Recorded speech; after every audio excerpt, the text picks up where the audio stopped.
Let's pray. There's a Japanese proverb. It goes like this, Lord. Vision without action is a daydream. And action without vision is a nightmare. And as we stand here looking out over the beginning of 2017, we need to ensure that our vision takes action. For that is what we are called to do in our covenant with you, Yahweh. We are called to be the action generators in keeping this changing community of peoples that are your creation moving forward toward the light of your divine inspiration, following in the teachings and the footsteps of your Son, Jesus Christ. Amen. Amen. Happy New Year. Happy New Year. Brave souls who made it here today. And to, of course, many who are traveling and who are celebrating in their own way. And a Sunday service as we start a new year. What an interesting way to reinforce the kind of year that 2017 should be. It should begin in worship, begin in community, and for me then that tells me it should continue in that same strength and love and reliance and inclusion that we celebrate as part of our commitment to God. And that's what Isaiah was reminding the Israelites. As Donna read, they were children of a very, very gracious God, a God who had shown them great mercy, a God who was in covenant with them. They were practicing Jews, living their training and their teachings. They had arrived out of slavery and war and being in the wilderness. They were back to their own lands but disoriented and struggling to put some structure back into their community. And what Isaiah was telling them was, regardless of your tiredness, of your disorientation, God has shown you unfailing love. God has been provisioning you with profound, profound mercy so that you might be redeemed. You know people like the Israelites. You see them around you every day. They try to follow their religious teachings. They try to follow the rules and laws that they've been given, just as we try to follow the ones that we were given. They try to understand the world through the structures with which they built their order and their meaning in their lives. And as we stand here on New Year's Day, it is always a little bit disorienting because we don't exactly know where the next year is going to go.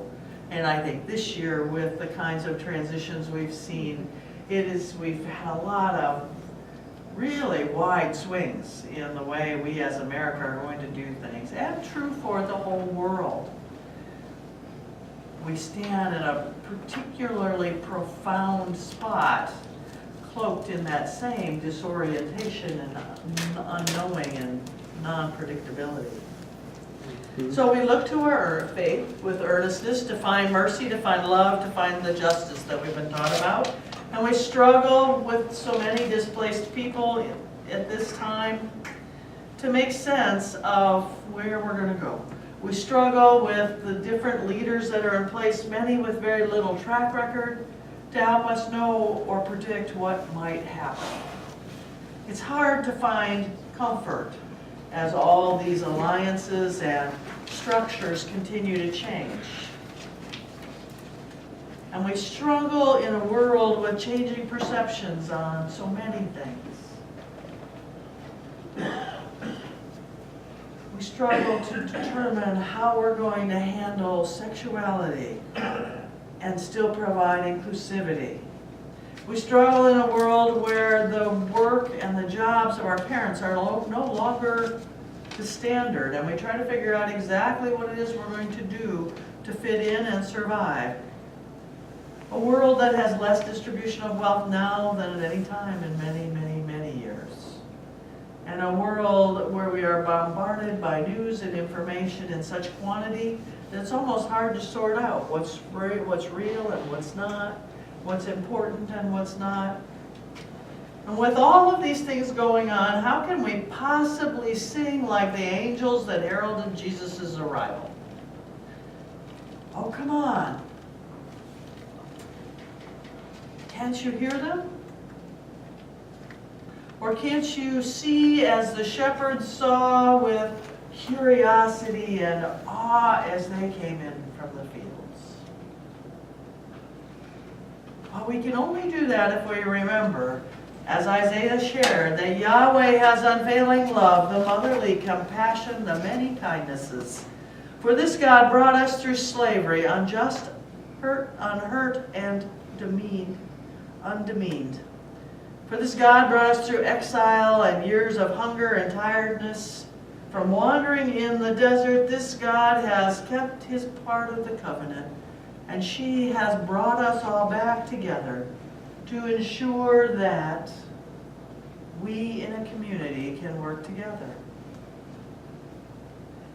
And so as we stand on this precipice of a new year, and we begin to move away from the great news of that birth of Jesus and the story of Christmas, we come to the gospel passage today. And I always struggle when we get to this first lesson after Christmas. Because, especially today, we're going to move a long way away from that manger scene. Matthew is writing to trained Jews. He himself is a trained Jew who have just become the followers of the way.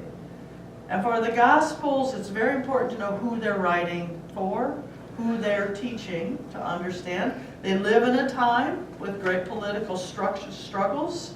It's a little bit after 70 CE. They've revolted against Roman rule. The Second Temple's been destroyed. There's a struggle for leadership and direction. And so this gospel is written and shares the story of Jesus and his teachings, but it is tied very solidly to the Old Testament and the prophets. And you're going to hear multiple references as I read. That was Matthew. Matthew was saying, we know about this. We heard about this. We're good Jews. And so, let us read Matthew 2, starting in verse 13. And I went through, I had all my Bibles laid out on my desk, trying to figure out which one to read this passage out of. This is the New Revised Standard Version, the Oxford Anointed Bible. This was our go-to standard in seminary, and it became my go-to for this passage. So that's why I have tucked our inclusive away for a moment. Now after they had left, an angel of the Lord appeared to Joseph in a dream and said, "Get up and take the child and his mother and flee to Egypt, and remain there until I tell you, for Herod is about to search for the child to destroy him." So Joseph got up, and he took the child and his mother by night and went to Egypt immediately, and remained there until the death of Herod. This was to fulfill what had been spoken by the Lord through the prophet. "Out of Egypt I have called my son." And when Herod saw that he had been tricked by the wise men, he was infuriated, and he sent them, and they killed all the children in and around Bethlehem who were 2 years old or under, according to the time that he had learned from the wise men of the birth of Jesus. And then what was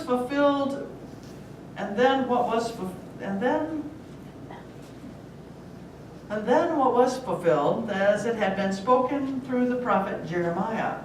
A voice was heard in Ramah, wailing with loud lamentation, Rachel weeping for her children, and she refused to be consoled because they are no more.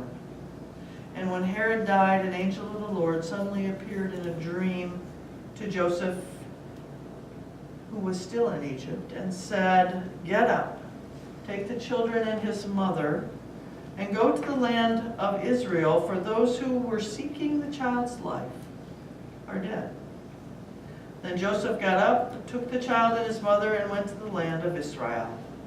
But when he heard that Archelaus was ruling over Judea in place of his father Herod, he was afraid to go there. And after being warned in a dream, he went away to the district of Galilee.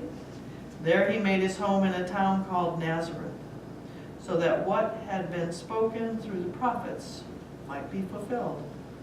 And he will be called a Nazarene. The word of the gospel writer. May we bless it to our minds and to our hearts.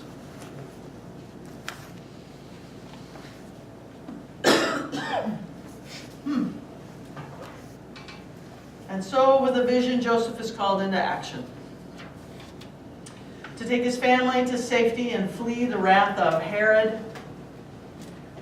Herod, who had sent the Magi to find this new king that he was so concerned about. The Magi, who were quite literally the wise and literate members of the Roman court, sent to spy and inform Herod of who this competitor king might be, went home by another way, if you remember the story. And that's why they went home by another way. After coming to that manger scene, they did not go back and tell Herod what they knew. Can't you imagine his anger and his frustration, the ego that was bruised and battered when his learned court members did not return as he had asked them? And so as that anger and frustration and fear fester, he sends people out to kill all the children, all the boy children. Why ego and uncertainty and fear often turn to violence, I do not know. And in this case, it pulls us so roughly from that angelic, blissful manger scene. But maybe that blissful manger scene is there to inoculate us for the coming year. There to give us hope and bring us to the light. It is a dark travel, dark journey that we make to get there.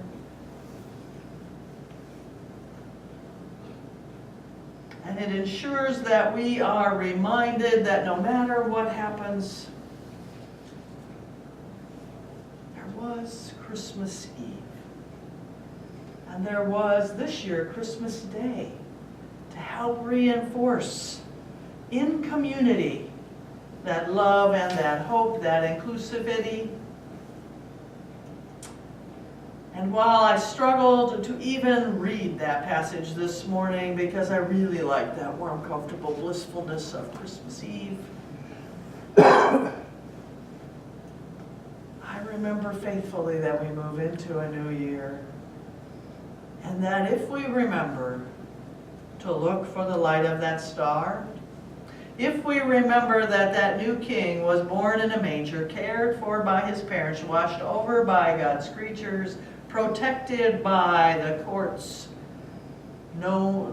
knowledgeable and literate members, and witnessed by the shepherds from the field, we will be able to retain some of the awe of that story as we move into the unknown. And as we turn that corner today toward Epiphany on the 6th, New Year and a stark reality and the challenges of new things to come, we ask ourselves these questions. What will happen? Who will lead? Where will we live? Will life settle into predictability of any kind? Remember that lovely celebration on Christmas Eve and Christmas Day. Life a bit different. Take the energy of that peace, that hope, that love, and that joy in that manger and use it as an inoculation for the rest of the year. A boost, an immunization, some strength, an undergirding that will allow us to go into the new year as God's messengers in the manner that Jesus taught us.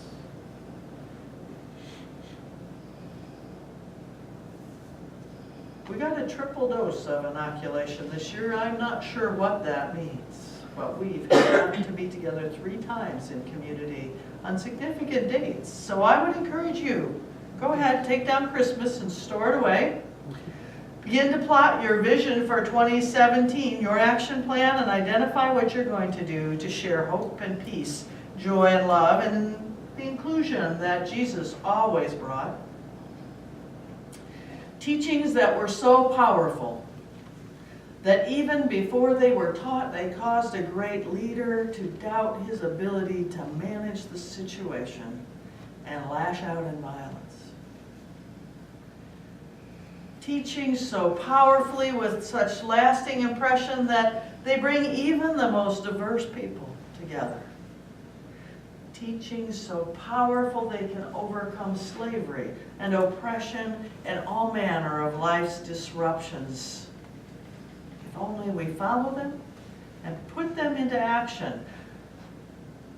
For these are divine teachings in the hands of mere mortals.